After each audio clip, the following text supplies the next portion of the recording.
between thumb and forefinger in an unconsciously European fashion. Half of it was gone before he exhaled. He reached out with his free hand and patted Serena's cheek. "Ah, ma jolie fille, ain't nobody crazy enough to go out to big gifts."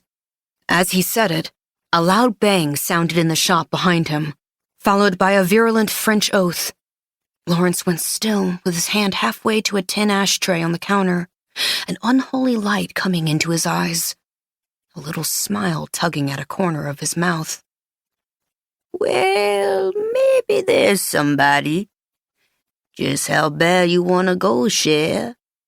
Serena swallowed the knot of apprehension in her throat, clasping her hands together in front of her like a schoolgirl. Now was not the time for a faint heart.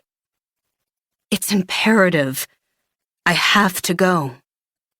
He bent his head a little to one side and gave a Gaelic shrug, then shouted over his shoulder, "Etienne, viens ici!"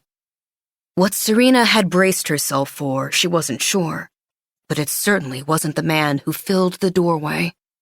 The impact of his sudden presence had the same effect as being hit with a shockwave, a phenomenon she had heretofore not believed in. Her first impression was of raw power. Broad shoulders, bulging biceps.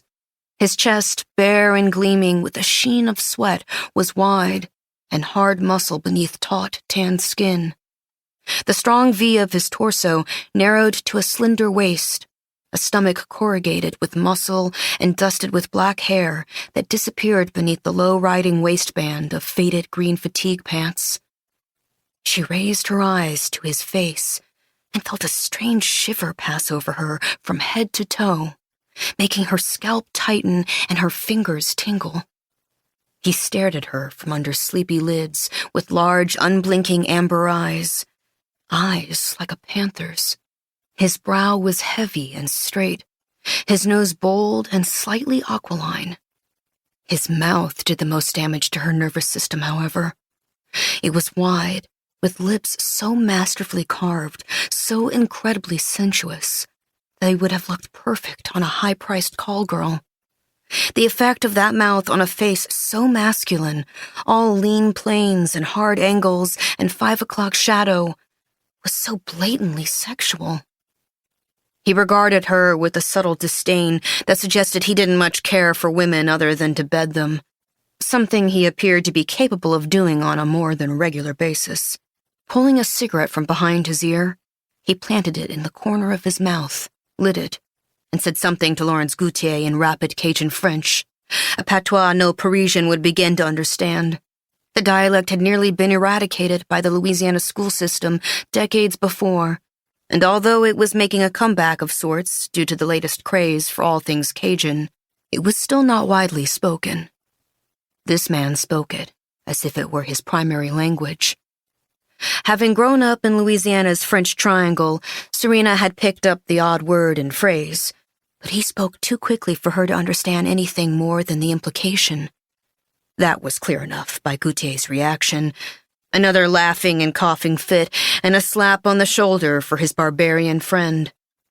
Serena felt her cheeks heat with embarrassment as the man sauntered to the end of the counter and leaned a hip against it, all the while assessing her blatantly with those lazy amber eyes. He took a leisurely drag on his cigarette, exhaled, and delivered another line to keep Gautier in stitches. Serena gave him her coolest glare, defending herself with hauteur.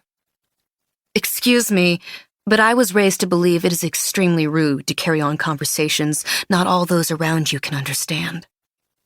One black brow sketched upward sardonically, and the corner of that remarkable mouth curled ever so slightly. He looked like her idea of the devil on steroids. When he spoke to her, his tone was a low, throaty purr that stroked her senses like velvet. "I told him you don't look like you're selling it or giving it away," he said, the words rolling out of his mouth with an accent as rich as Cajun gumbo. "So what could I possibly want with you?